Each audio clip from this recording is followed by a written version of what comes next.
오늘 말씀의 제목은 다윗의 용사들입니다. 다윗의 용사들, 오늘 마지막 구절에 보면 모두 다윗의 용사들은 37명이었더라라고 말씀을 합니다. 오늘 23장을 보면 이 다윗이 복 있는 사람이다라고 생각이 됩니다. 기가 막힌 그 밑에 이 장수들, 일당 100도 대단한데 일당 800명을 무찌를 수 있는 굉장한 사람들이 다윗의 충성된 부하였기 때문입니다.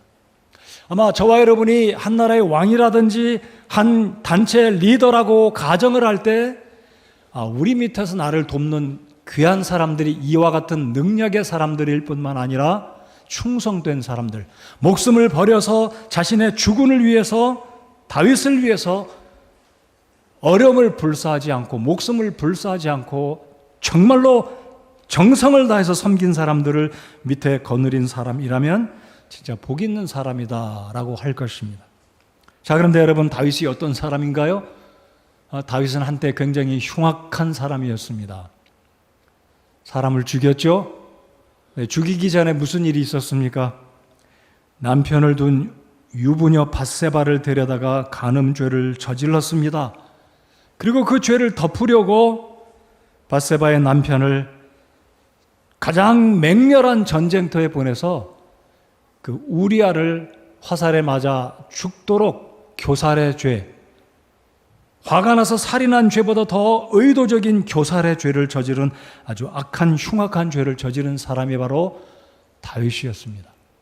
그리고 우리가 지난주에 살펴보지 않았습니까? 24장에 보면 다윗이 그의 노년에 이스라엘 나라의 군대가 얼마인지 150만 명이 되는 엄청난 군사의 힘을 의지하고 하나님 앞에 자신의 일생을 인도하시고 지도하시고 축복하신 하나님을 의지한 것이 아니라 군대를 의지하려고 했던 이 다윗의 교만한 모습을 하나님이 어떻게 징계하셨는지 우리가 지난주에 24장을 통해서 보았습니다.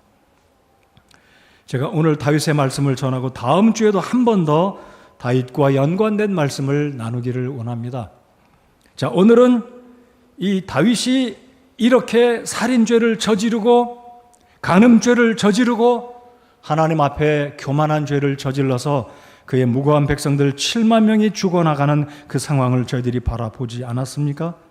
그런데 이 다윗은 저희들 본문이 길어서 다 읽지는 못했지만 다 같이 1절을 보시기 바랍니다. 다윗이 자칭 자신을 가리켜 말하고 있는 말이 있습니다. 1절을 보십시오.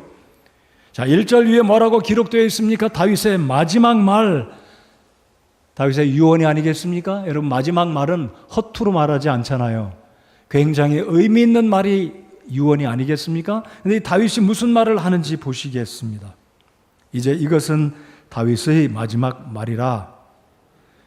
이새의 아들 다윗이 말하니라. 여기 말하니라, 이 의미는 히브리어 단어로 네움이라고 하는데요, 이 말은 곧 하나님의 말과 같은 동격의 의미를 지니고 있다는 것입니다. 즉 다윗의 말이기는 하지만 이 의미는 하나님이 다윗을 가리켜서 세 가지로 말씀을 하십니다. 첫째, 높이 일으켜진 자.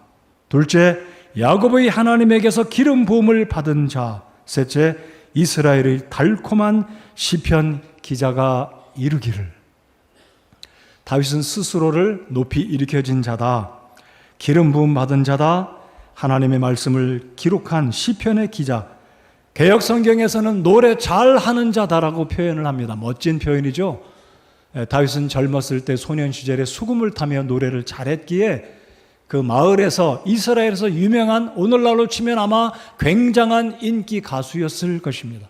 자, 다윗은 이 정도로 유명한 사람인데, 자, 제가 이 말씀을 읽어드리고자 하는 핵심은 무엇이냐면 꼭 기억하십시오. 다윗은 예수 그리스도를 상징하는 인물이다라는 것입니다. 자, 다윗이 누구를 상징한다고요? 우리 주 예수님입니다. 아니, 다윗이 살인자이고 간음죄를 저지르고 교만한 사람인데 어찌 다윗이 이 교만한 사람이 어찌 예수님과 같이 예수님을 상징하는 인물일 수 있느냐? 언감생신이다. 아이, 말도 마십시오. 안 됩니다. 이렇게 생각이 들지도 모르겠어요. 그런데요, 이 말씀을 잘 보시면, 하나님 말씀 뒤에 따라오는 말씀을 잘 보시면 4절, 5절, 6절에 보시면 다윗을 가리켜서 예수님과 유사한 표현으로 말씀하는 구절을 제가 한번 읽어드리겠습니다. 3절에 보시면 이스라엘의 반석이 내게 이르시기를. 여러분, 이스라엘의 반석은 누구를 말씀합니까? 물론 다윗을 의미하는 말씀이기도 하겠지만 궁극적으로는 우리 주 예수 그리스도를 상징하는 말씀이다라고 볼 수 있습니다. 4절 보십시오. 해가 돋을 때의 아침 햇살 같고 구름 없는 아침 같으며 비가 온 뒤 맑게 비침으로 땅에서 움이 돋는 연한 풀 같으니라. 여러분, 이사야 선지자가 예수님을 가리켜 말하기를 그는 얼굴이 잘생기지도 아니했고 흠도 없다라고 말한 표현 가운데 한 표현이 뭐냐면 연한 풀과 같다. 여러분, 연한 풀의 특징은 무엇입니까? 밟으면 사그라들어요. 죽어집니다. 우리 예수님의 겸손함을 상징합니다. 사람의 몸을 입고 베들레헴에 탄생하신 우리 예수님. 그래서 3절에서도 4절에서도 우리 예수님을 이야기하고 있는 이 구절이 1절에서 다윗을 그렇게 세 가지로 표현한 이 구절은 문맥으로 보았을 때 다윗은 예수 그리스도를 상징하는 인물이다라는 것입니다. 또 한 가지를 보실까요? 5절에 보시면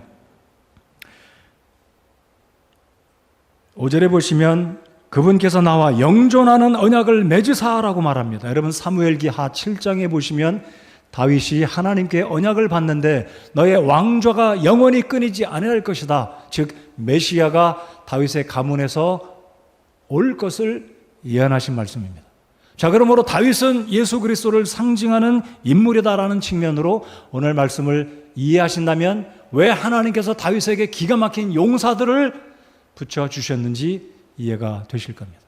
자, 오늘 말씀의 결론을 먼저 말씀드려 볼까요?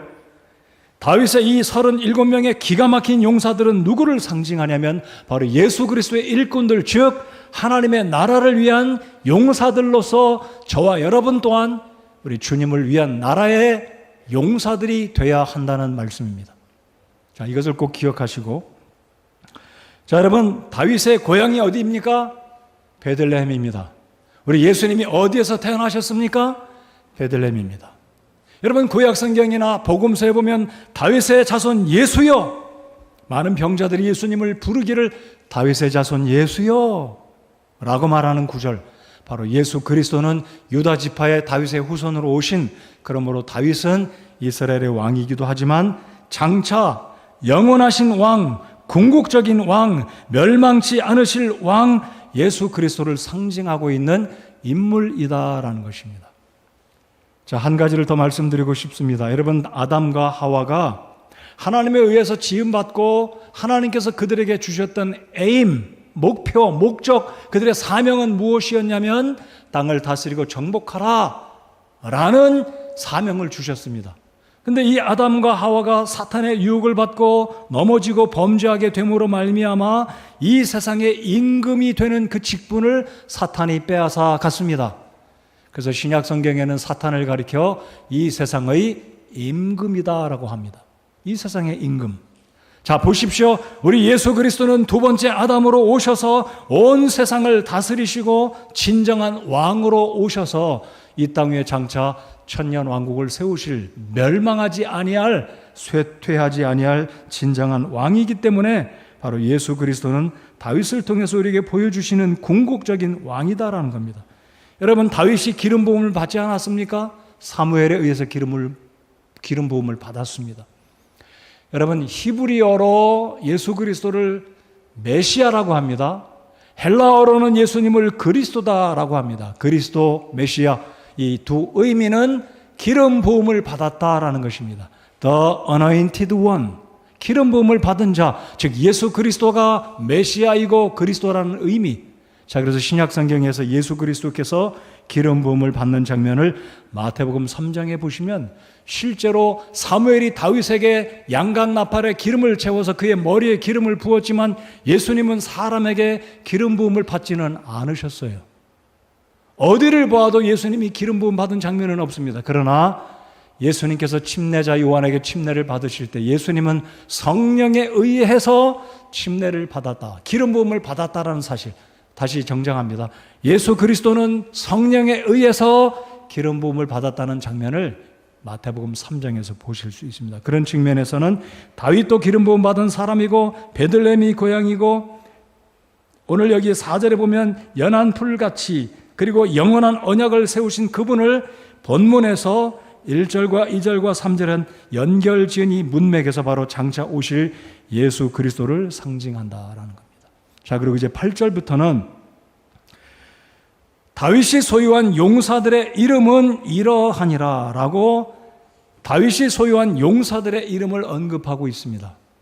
자, 오늘 제가 설교의 결론을 이미 말씀을 드렸습니다. 이 용사들은 왕 되신 예수 그리스도의 일꾼들을 상징하는데, 본문에서는 다윗 왕을 섬겼던 기가 막힌 용사들을 표현하고 있습니다. 그런 측면에서 저와 여러분 모두는 장차 이 땅에 세워질 하나님의 왕국에 함께 세워나갈 일꾼들이 되어야 되는 우리 주님의 용사들이 되어야 된다는 사실을 오늘 이 말씀을 통해서 다시 한번 깨달으시고, 주를 향한, 다윗에게는 이런 기가 막힌 용사들이 있었듯이 이스라엘 나라를 세웠던 개국의 신하들, 개국의 용사들이 있었듯이 장차 이 땅 위에 세워질 주님의 나라를 위해서는 그리스도의 용사인 저와 여러분이 우리 주님께, 우리 왕 되신 주님께 충성되이 섬겨야 한다는 사실을 이 23장을 통해서 교훈을 받아야 되겠습니다.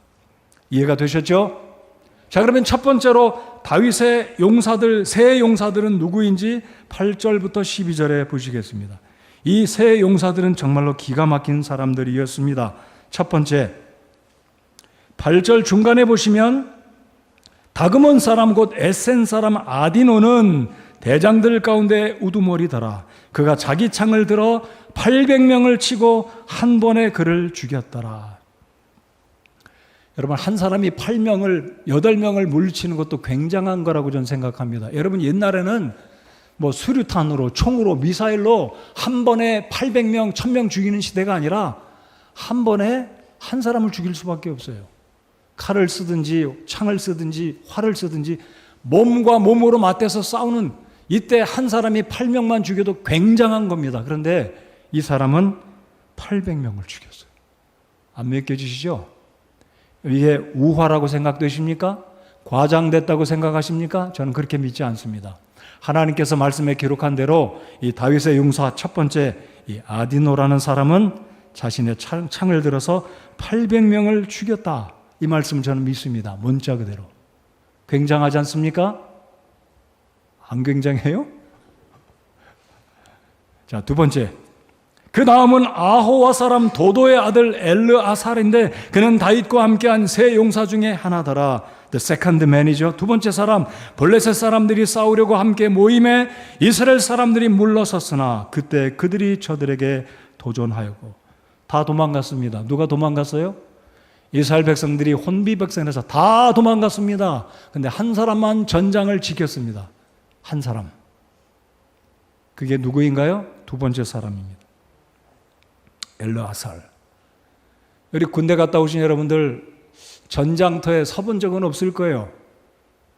사격장에 가서 저는 자동화 사격장에서 100사로, 200사로, 250사로 다 쏴봤어요. 여러 번 쏴봤습니다. 실제로 눈앞에 적군이 나타난다면 지금 군인들이 어떻게 할지 모르겠어요. 여기 보십시오. 이 두 번째 엘르아살은 이 블레셋 군인들이 이스라엘을 치러 올 때에 모든 이스라엘 사람들이 물러섰다, 도망갔다는 거죠. 근데 혼자만 전장을 지키고 블레셋을 무찌르고 도전을 했다는 거죠. 자, 10절 다 같이 읽겠습니다. 시작. 그가 일어나서 손이 피곤하여 칼에 달라붙을 때까지 블레셋 사람들을 쳤더라. 그날에 주께서 큰 승리를 이루셨으므로 백성이 돌아와 그의 뒤를 따라가며 노력할 뿐이었더라. 한 사람이 승리를 이루자 도망갔던 이스라엘 백성들이 용기를 내서 같이 힘을 합하여서 블레셋 백성들을 물리쳤다는 거죠. 세 번째, 삼마.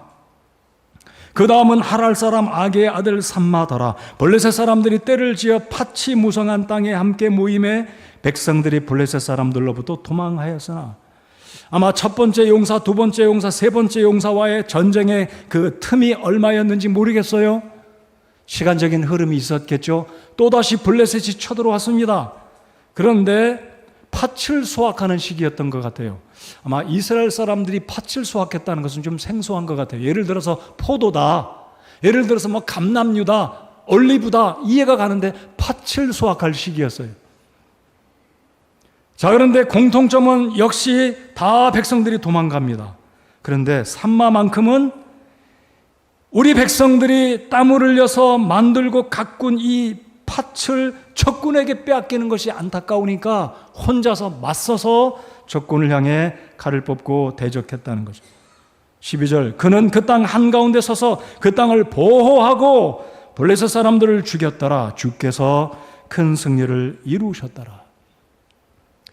여러분, 우리 교회에 이와 같은 일꾼들이 있기를 바랍니다. 남들이 다 물러날지라도, 남들이 다 예배하기를 패할지라도 나는 끝까지 교회를 지키리라, 주님 편에 서리라, 십자가의 군병으로 복음 전하는 사명을 끝까지 감당하겠다는 이런 정신과 투철한 믿음이 우리 모두에게 있어야 한다는 것입니다. 자, 제가 여기서 강조해 드리고 싶은 게 있어요. 여러분, 첫째 사람은 어디 사람이라고 이야기합니까? 다그몬 사람 또는 곧 에센 사람이다라는 거죠. 저는 이 말씀을 묵상할 때 이런 생각을 주님이 주셨어요. 아, 나는 행당동교를 대표하는 사람이구나. 아, 나는 저 성동구의 아무개, 나는 저 강북구의 어디. 여러분, 이 에그몬 사람 누구라고요? 다그몬 사람, 에센 사람, 아디노는 여러분 두 번째, 세 번째 사람은요, 지역 이름이 언급된 게 아니고 누구의 아들이라고 이야기한 반면에 첫 번째 사람은 그 지역을 대표한 사람이 됐습니다. 여러분, 에센은 사실 성경에 그렇게 알려진 땅은 아니에요. 저는 이 말씀을 묵상할 때, 아, 이 아디노라는 이 사람은 에센 사람의 영예를 나타낸 사람이구나. 쉽게 이해하기 쉽도록, 아, 성동구에 있는 이 성서침례교회 하면 서울에 있는 많은 사람들이 들을 때, 아, 성동구 하면 저 행당동에 있는 성서침례교회라고 할 정도로, 우리 희찬이 하면 사람들이, 아, 어떤 집안에 누구누구, 어디에 사는 누구누구가 믿음이 굉장하더라, 이런 소문이 나는 우리 교회가 되어야 한다는 말씀입니다. 자, 이제 두 번째, 세 번째 사람은 지역 이야기한 게 아니고 누구를 이야기하냐면 도도의 아들, 악의 아들이라고 이야기합니다. 저는 이 말씀을 묵상할 때 과연 우리는 내가 누구를 키웠고 누구의 아버지인데 이 아들이 믿음 생활을 잘해서 아버지의 영예를 나타내고 있는가, 이 말씀을 묵상해 보았습니다. 세 용사는 기가 막힌 다윗의 용사들이었습니다. 여러분의 아들 자랑스러우신가요? 여러분의 딸들 자랑스럽나요?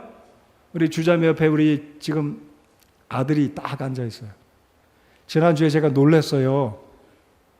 그 썸머 크리스천 스쿨의 에스더기를 자기들 말로 가사를 바꿔서 노래를 하는데 왜 아들 이름이 갑자기 생각이 안 나요. 채혁이가 얼마나 씩씩하게 노래를 하는지 제가 감동이었어요. 우리 채혁이 박수 한번 쳐줄까요? 정말이에요. 자, 이제 보십시오. 여기에 두 사람, 세 번째 사람은 어디 사람이라고 하지 않고 누구의 아들이라고 이야기합니다. 이 시간에 아들 아내 본 적 있어요? 아들 아내 본 분. 쉽게 말씀드리면 연세가 지긋하신 분도 한때는 어떤 분의 아들이었었습니다. 맞습니까? 그 다음에 우리는 과연 우리 아버지, 그분이 예수님 믿으셨는지는 모르겠지만 나는 과연 그 아버지의 믿음을 이어받은 하나님 아버지 앞에, 오늘 이 시대 다른 사람들 앞에 누구의 아들로서 믿음의 삶을 잘 살아가고 있는가, 우리 시간 아들 된 우리 자신들 생각해 보자는 겁니다. 한 걸음 더 나아가서 내 아들은 오늘 여기 있는 도도의 아들 누구누구, 그 다음에 악의 아들 삼마, 이와 같은 다윗의 용사가 누구의 아들이라고 한 것처럼 나는 과연 우리 아버지의 믿음을 이어받고 그 믿음을 잘 이어가서 하나님의 나라를 위해서 지금 다윗의 용사처럼 쓰임받고 있는 사람인가. 우리 아들 되신 여러분들, 우리 아버지 되신 여러분들, 우리 자신들을 잘 살펴보기 바랍니다. 그래서 오늘 이 시대를 살아가는 우리 각자가 하나님의 나라를 위한 다윗의 이와 같은 개국 공신들이 있었듯이 우리 주님의 충성스러운 아디노와 같은 사람, 엘르아살 같은 사람, 삼마와 같은 두려움 가운데도 모두가 포기하고 도망을 간 가운데서도 끝까지 왕을 지키고 나라를 지키고 백성들을 지키고 백성들의 재산을 지키겠다는 한 가지 마음으로 전장을 지키고 승리했던 이 용사들처럼 주님 나라에 기가 막히게 쓰임받는 우리 모두가 되어야 할 것입니다. 자, 두 번째 사람들은 누구인가요?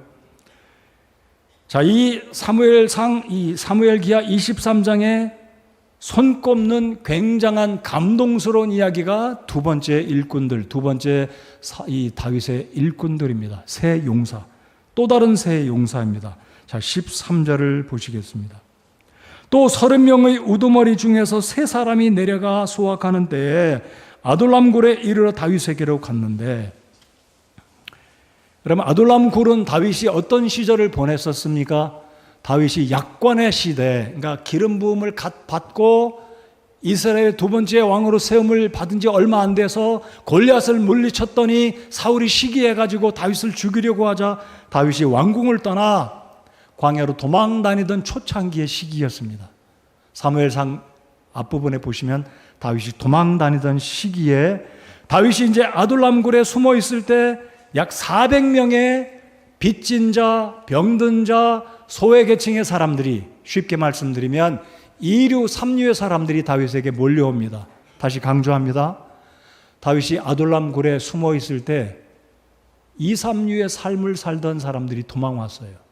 갈 데가 없으니까 빚도 졌고 몸도 아프고 왕따당하고 사람들에게 인정받지 못하는 사람들이 다윗에게 다 온 거예요.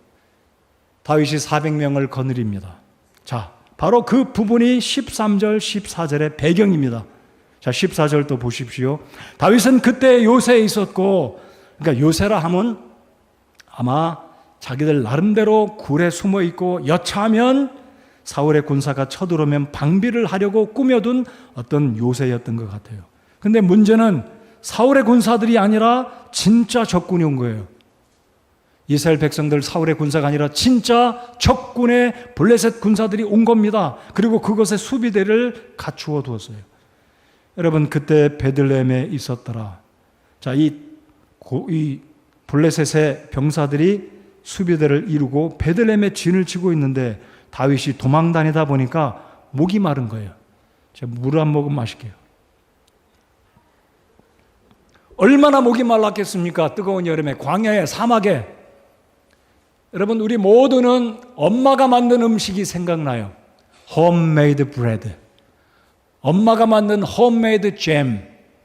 다윗에게 있었던 이 엄마가 만든 그것은 아니지만 어렸을 때부터 마셨던 베들레헴에 있던 우물, 콸콸콸 솟아오르는 광천수, 샘물, 그것도 시원한 물. 다윗이 자기도 모르게 탄식을 지금 지른 거예요. 보십시다. 몇 절이냐면요, 15절. 다윗이 말하기를, 다윗이 애타게 바라며 이르되, 오, 누가 베들레헴 성문 옆에 있는 우물의 물을 내게 주어 마시게 할까? 혼자서 그냥 탄식하듯 말한 거예요. 야, 부하, 너 가서 물 좀 길어와. 이게 아니었어요. 그런데 이 세 명의 용사가 자신의 주군이었던 다윗 왕의 말을 듣고, 임금님, 우리가 가겠습니다. 이 말한 것도 아니에요. 살짝 진영을 빠져나가가지고 적진을 뚫고 물을 길어왔어요.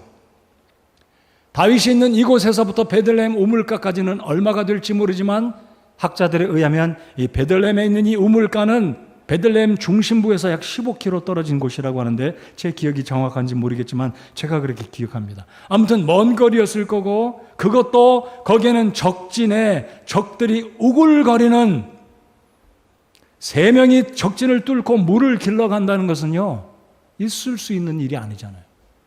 인지를 구해와라, 이해가 가요. 마치 어떤 영화에서 보면 중요한 인물을 구해와라, 생명을 구해오는 거니까 이해가 가잖아요.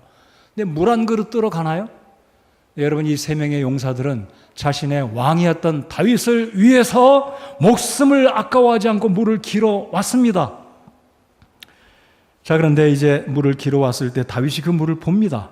16절. 그 세 용사가 블레셋 사람들의 군대를 뚫고 나가서 베들레헴 성문 옆에 있던 우물의 물을 깃고 그것을 취해 다윗에게 가져왔으나 그럼에도 불구하고 그가 그것을 마시려 하지 아니하고 그것을 주께 부어드리며 이르되, 오 주여, 내가 결단코 이런 일을 하지 아니하리이다. 이것은 생명의 위험을 무릅쓰고 갔던 사람들의 피가 아닙니까?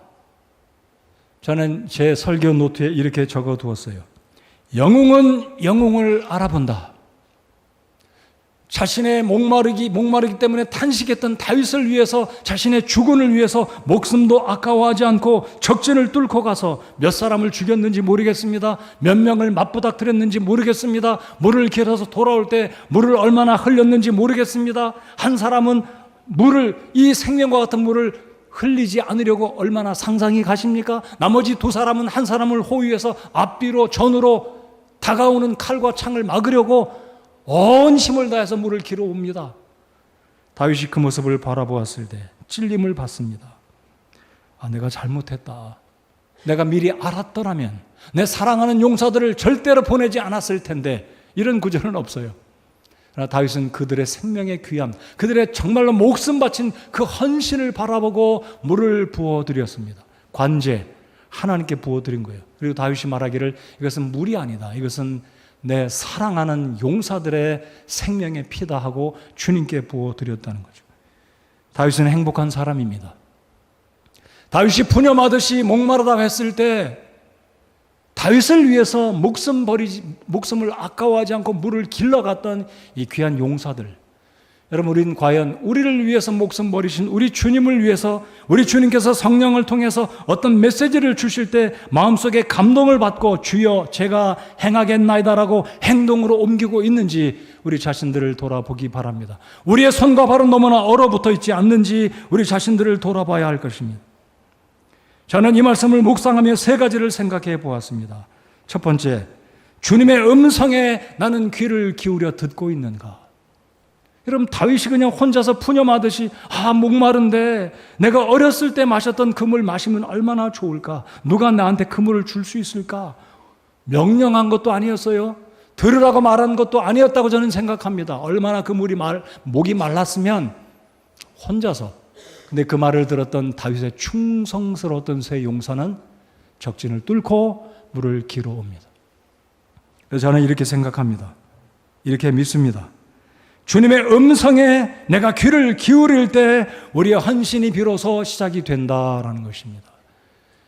여러분, 지금 이 시간도 하나님은 여러분의 귀에 말씀을 주시고 계심을 믿으십니까? 지금도 주님께서 이 말씀을 통해 여러분의 마음속을 두드리시고 감동을 주고 계신다는 사실입니다. 그런데 우리의 마음을 닫고 주님의 음성에 귀를 닫고 어떻게 헌신하겠습니까? 들어야 됩니다. 주님의 음성을 듣고 감동을 받으면 주님 제가 하겠습니다.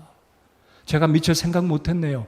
주님이 원하시는 것이 그것이었군요. 우리 교회가 필요한 것이 그것이었군요. 하고 그 말씀을 받을 때 우리가 헌신하게 된다라고 저는 믿습니다. 누가 베들레헴 성문 옆에 있는 우물의 물을 내게 주어 마시게 할까? 이 음성은 우리의 왕 되신 예수 그리스도의 음성으로 받아들일 때 우리가 주님께 헌신하게 될 수 있다는 사실을 믿으시는 여러분들 되시기 바랍니다. 자, 이사야 6장 8절을 한번 다 같이 읽어볼까요? 구약성경 이사야 6장 8절 스크린에도 있습니다. 성경 있으신 분은, 빨리 찾으실 수 있는 분은 이사야 6장 8절을 펴 읽겠습니다. 너무나 유명한 구절입니다. 이 구절 때문에 목사로 헌신한 분들이 한둘이 아닙니다. 이 구절 때문에 선교사로 헌신한 분이 한둘이 아닙니다. 우리 다 같이 두렵고 떨리는 마음으로 이 구절을 읽겠습니다. 시작. 또한 내가 주의 음성을 들었는데 이르시기를 내가 누구를 보내며 누가 우리를 위하여 갈까 하시더라. 그때 내가 이르되 내가 여기 있나이다. 나를 보내소서 하였더라. 자, 이사야가 하나님의 음성을 들었습니다. 귀를 꽉 막고 모른 체 하지 않았습니다. 팔짱 끼고 저 사람이 가겠죠. 주님, 저 사람 보내십시오. 저 사람 유능한 사람입니다. 저 사람 돈 많은 사람입니다. 저 사람 시간 많은 사람입니다. 저는 시간도 없고 재능도 없고 돈도 없어요. 저 사람 보내세요. 하지 않았습니다. 주의 음성을 들었을 때 이사야가 즉각 반응합니다. 즉각. 주여, 내가 여기 있나이다. 나를 보내소서. 여러분, 주님께서 다윗을 통해 우리에게도 말씀해 주실 겁니다. 누가 우리 교회 일을 할 건가? 누가 저기에 가서 저분들에게 영혼을 구원해낼 건가? 누가 선교주의 필요를 보고 반응할 건가? 주의 음성을 들을 때 이사야처럼 주님, 제가 여기 있습니다. Here am I. Send me. 제가 여기 있습니다. 저를 보내주십시오. 기억하십시오. 헌신은 하나님의 말씀을 들을 때 그리고 반응할 때 우리의 삶 속에서 헌신이 시작된다. 자, 두 번째로 주님을 위해서 헌신하고자 하는 마음이 있으면 그 다음에는 액션이 따라온다. 행동하게 되어 있습니다. 여러분 마음속에 감동을 받고 그 감동에 움직이려 하면 행동이 나온다는 거죠. 행동이 뒤따른다는 거죠. 여러분 이 새 용사가 무섭지 않았겠습니까? 무서웠을 겁니다. 일당백도 아니었을 거예요. 블레셋의 수비대, 블레셋의 캠프가 있는 그 진영에 어떻게 가겠어요? 30명도 아니고 3명이. 이들은 자신의 주군의 음성을 듣고 다윗을 시원케 해주려는 한 가지 마음, 그 마음으로 창을 들고 칼을 들고 목숨을 아까워하지 않고 적진을 뚫고 베들레헴 우물가까지 가서 물을 길어서 그 물을 쏟지 않으려고 말씀드린 것처럼 물동이를 쥐고 두 사람은 그 사람을 보호하고 다시 돌아왔다는 사실. 주님을 위해서 헌신하고자 하는 마음이 우리에게 있는가? 헌신하고자 하는 마음이 있으면 행동하게 된다는 사실을 꼭 기억하시기 바랍니다. 코로나 때문에 우리가 비대면 예배를 시작하다가 최근 들어서 다시 이렇게 원활하게 예배를 드릴 수 있으면 얼마나 감사한지 모르겠습니다. 제가 지난주 중에 고 이용대 목사님 사모님과 어떻게 통화할 일이 있었습니다. 사모님이 그런 얘기를 하시더라고요. 우리 교회 할머님들이 연세 드신 분이 교회를 안 오신다는 거예요. 처음에는 비대면 예배 때 할머님들이 막 우셨답니다. 교회를 가고 싶은데 못 가게 하니까 우셨다는 거예요. 근데 지금 할머니들이 교회 안 오신대요. 그렇게 울면서 교회 가고 싶어 했던 할머니들이 안 오신다는 거예요. 왜냐하면 인터넷 예배가 편하니까 안 오신다는 거예요. 여러분의 마음은 어떠신가요? 지금 앉아서 집에서 제 얼굴 보면서 예배 드리신 분 마음에 찔림 받으셔야 돼요. 제 농담하는 얘기 아닙니다. 하나님 앞에 나오셔서 예배하셔야 돼요. 여러분 잘 오셨습니다. 예배는 하나님 앞에 나와서 성도가 한 몸이 돼서 한 마음으로 예배당에 와서 예배 드려야 됩니다. 맞습니까? 그렇다고 우리가 나 잘했다 하나님하고 교만하면 안 되겠지만 못 오시는 분들 위해서 기도하시고 격려해 주시고 함께 모여서 예배할 수 있는 우리 교회 모든 지체들이 되기를 바랍니다. 바로 이 3명의 용사들은 그런 마음이 있었어요. 들었고 마음이 동했고 헌신하고자 움직였고 행동이 뒤따랐고. 세 번째 16절 하반절을 보시겠습니다. 그들이 말씀을 들었습니다. 다윗의 말을 들었고 그의 소원을 들었고 행동했고 그 다음에 몸을 들였습니다. 몸으로 가지 않으면 어떻게 물이 옵니까? 배달 보내주나요? 안 되잖아요. 베들레헴의 물을 먹고 싶다면 베들레헴에 가서 물을 길어와야 되지 않습니까? 몸을 들여야 되는 것이죠. 여러분 주님을 향한 헌신의 절정은 몸을 드리는 것입니다. 몸을 드리기를 힘써 하시기 바랍니다. 물질 드리는 것도 귀합니다. 시간 드리는 것도 귀한 것입니다. 중보 기도하는 것도 귀한 것입니다. 그러나 몸을 드리시기 바랍니다. 몸을 드리면 우리의 마음도 가고 몸을 드리면 모든 것이 뒤따라옵니다. 몸을 다해서 주님을 섬기는 우리 교회 성도들 되시기 바랍니다. 여러분 사실 지금 몸을 들여서 예배하고 있는 거잖아요. 자, 이제 또 다른 3명의 용사들을 보겠습니다. 18절로 23절. 자, 18절 이하에 또 다른 3명이 등장합니다. 또 스루야의 아들 요압의 동생 아비새인데 그는 3사람 가운데 우두머리더라. 여기 있는 3사람은 앞에 있는 3사람과 맨 앞에서 본 3사람과 또 다른 사람들입니다. 자, 아비새, 그 다음에 또 한 사람은 누구인가요? 19절 이하에 쭉 보면 20절에 보면 갑수엘 출신 용사의 손자요 여호야다의 아들인 브나야인데, 자, 아비새와 브나야가 있었고 또 한 사람은 이름이 언급되지 않았습니다. 자, 아무튼 여기 3사람은 역시 기가 막힌 사람들이었습니다. 막대기 하나를 가지고 키가 2m 70되는 골리앗과 같은 계열의 사람, 이게 무슨 말인지 이해를 하시기 바랍니다. 골리앗과 같은 거인들의 혈통을 받은 이 사람, 여기에 이집트 사람이라고 그랬잖아요. 이 이집트 사람은 엄청난 거구인데 손에 창을 들고 있는데 여기에 3사람의 한 용사는 막대기를 들고 내려가서 창을 들고 있는 그 거구 이집트의 용사를 쳐서 창을 빼앗아서 그의 창으로 이 이집트의 용사를 쳐서 죽였습니다. 또 그리고 사자를 쳐 죽이는 이 용사 20절에 보시면 분하야는 사자를 죽였습니다. 아무리 힘이 센 사람이 사람 몇 죽이는 것은 가능한 일일지 모르겠지만 여러분 사람이 사자 죽이는 거 굉장한 일이라고 생각합니다. 그럼 사자가 사람 이기잖아요. 사람이 총이 있지 않는 한 사람이 뭐 보통이라고 칠 경우에 사자를 이길 수 있는 사람은 거의 없지 않습니까? 이와 같은 용사들이 다윗에게 있었다는 사실입니다. 자, 39절을 보겠습니다. 이제 마지막 구절. 자, 중간을 생략한 거예요. 여기 이제 보시면 23절에 보면 다윗의 굉장한 용사들의 이름이 계속해서 개별적으로 언급이 됩니다. 그리고 39절 마지막 절을 다 같이 한번 읽어보겠습니다. 39절 시작. 해족속 우리아더라 모두 37명이었더라. 자, 이 마지막 절에 언급된 우리아는 누구인가요?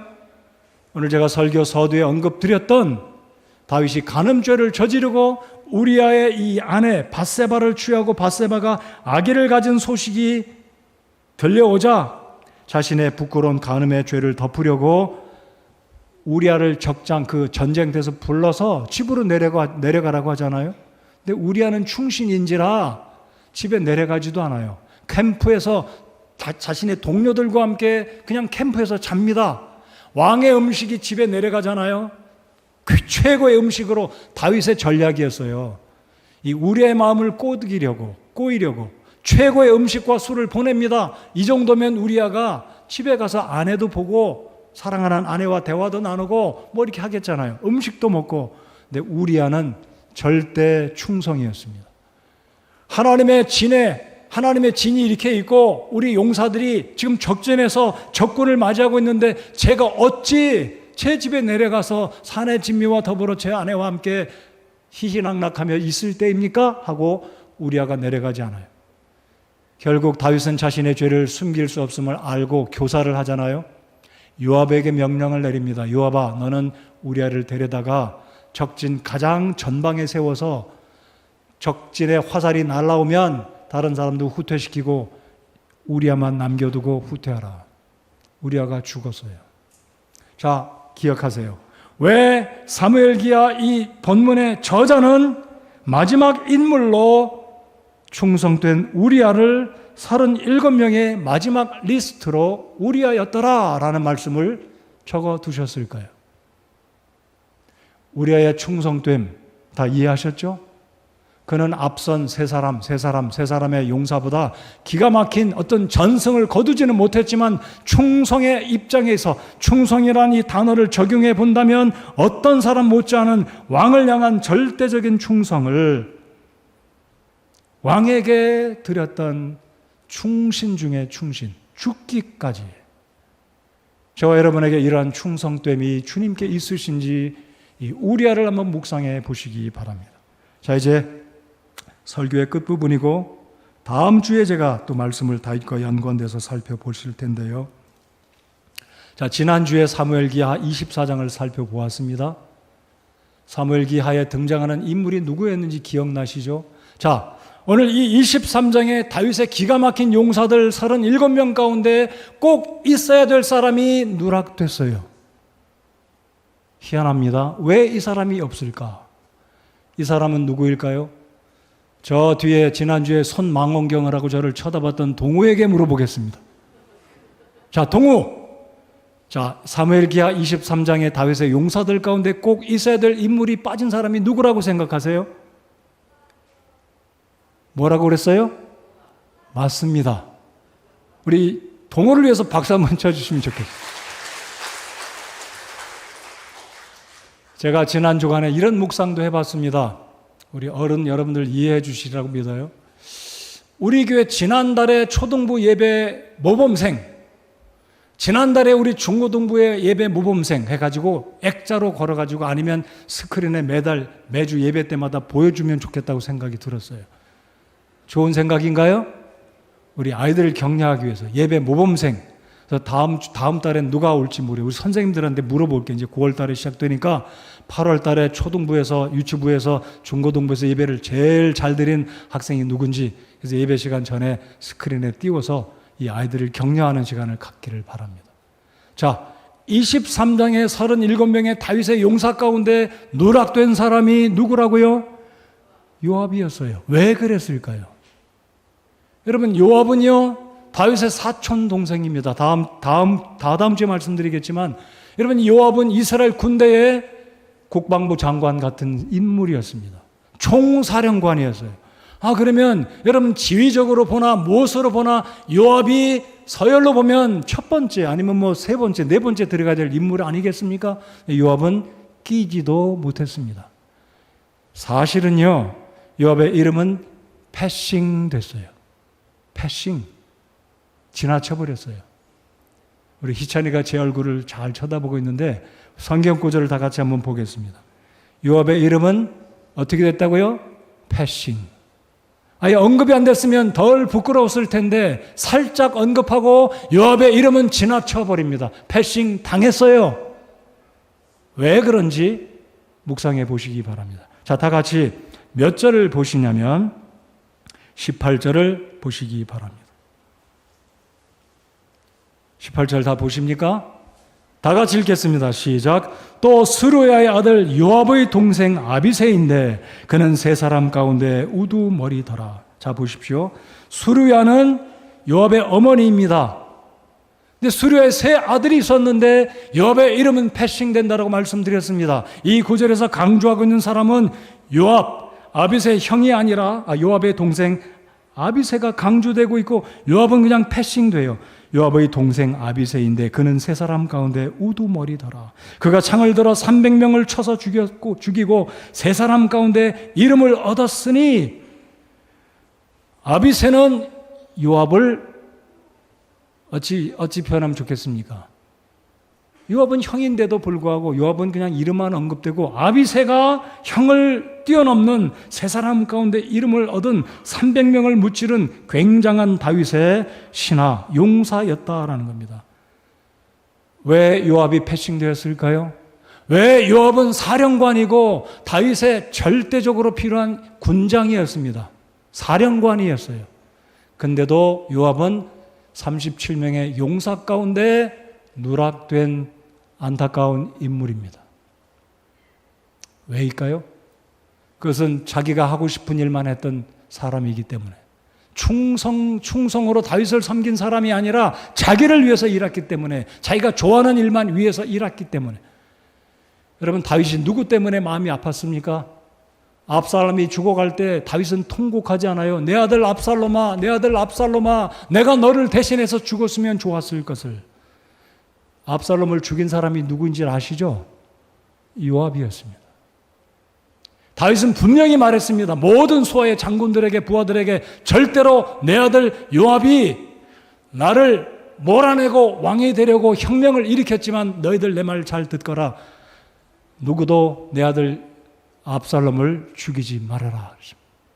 요압은 다윗의 명령을 한 귀로 듣고 흘려버리고 압살롬을 죽여버렸습니다. 또 다른 사건은 다다음 주에 말씀을 드리겠습니다. 다윗과 요압이라는 제목으로 다다음 주에 말씀을 드리겠습니다. 기대가 되십니까? 자, 오늘 말씀을 살펴보면서 다윗은 예수 그리스도를 상징하는 우리 모두의 임금이시고 왕이시고 교회의 머리가 되신 예수님이시고 장차 이 땅 위에 세우실 천년왕국의 우리 주님이신데 우리는 그 나라를 위해서 세워나가야 할 오늘 사무엘기하 23장에 등장하는 기가 막힌 용사들의 이름이 언급된 것처럼 저와 여러분은 우리의 왕 되신 주님께 충성을 다해야 되는 주의 백성들이라는 것입니다. 어느 자리에 서시겠습니까? 어디로 달려가시겠습니까? 주님께서 여러분의 귓가에 들려주시는 그 말씀을 들으실 때 귀를 닫지 마시고 마음을 여시고 몸을 들여서 헌신하시고 주님의 오심을 예비하는 주님의 용사들이 가득한 우리 성서침례교회가 되기를 저는 소원합니다. 여러분 용사들이 되시기 원하십니까? 시간을 드리고 몸을 드리고 재능을 드리고 주님이 원하신다면 주님 제가 여기 있습니다. 저를 보내십시오. 주님 제가 여기 있습니다. 저를 써주십시오. 여러분 오늘 설교 서두에 제가 다윗의 400명의 군사들 누구라고 말씀드렸습니까? 소외된 사람들, 빚진 사람들, 병든 사람들 여러분, 이 400명이 처음부터 용사들이 아니었습니다. 처음부터 이들이 기가 막힌 사람들이 아니었습니다. 이들은 소외당하고 왕따 당하고 인정받지 못하고 유능하지 못한 사람들, 별 특별한 볼일이 없는 사람들이었어요. 근데 이들이 바뀌게 된 것은 누구 때문에 바뀌었냐면 다윗 왕과 함께 있으면서 그들이 다윗으로부터 무용을 배웁니다. 그들이 다윗으로부터 사랑을 배웁니다. 그들이 다윗으로부터 하나님의 나라를 위한 헌신의 마음과 태도를 배웠기에 다윗 밑에는 기가 막힌 용사들이 길려졌고 훈련받아졌고 배출되어진 것입니다. 여러분, 주님 나라 용사가 되기 원하십니까? 주님과 함께 있으시기 바랍니다.